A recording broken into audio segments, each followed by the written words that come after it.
Hi, this is Ron Gannett up here at the Parish House in beautiful Saddlebrook, Arizona.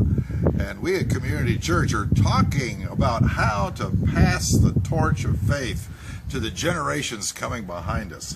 One of my favorite passages is found in the right after the Beatitudes in Matthew chapter 5, where Jesus turns to his disciples and he says, "You are the salt of the earth. You are the light of the world." It's amazing. He uses two metaphors to describe the responsibility that we have as Christians to live the good life of Jesus Christ. The first metaphor of salt, I think it refers to the stance of preserving righteousness in my choices. And the other one is light, which talks about revealing the light and the righteousness of God. How do we be salty? Well, in that passage, he says you have two options. One option is to preserve, to be salty, and the other option is to be trampled underfoot by men.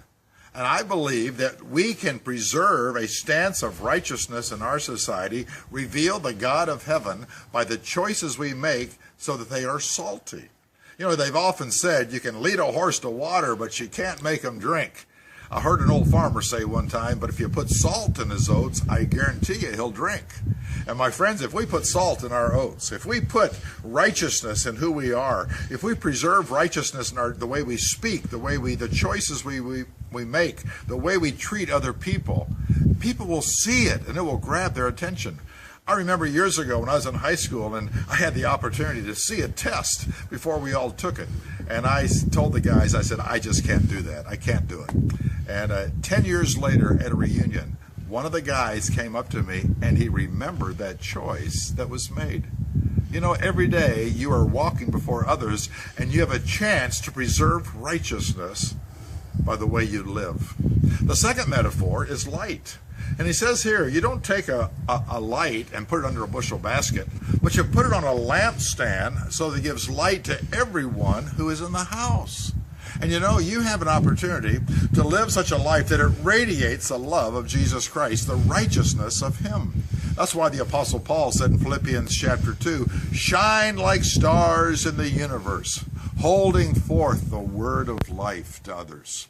And my friends, your choices can make those decisions. You can shine. You can be high on a lampstand in the room where everyone can see the righteousness of God in you.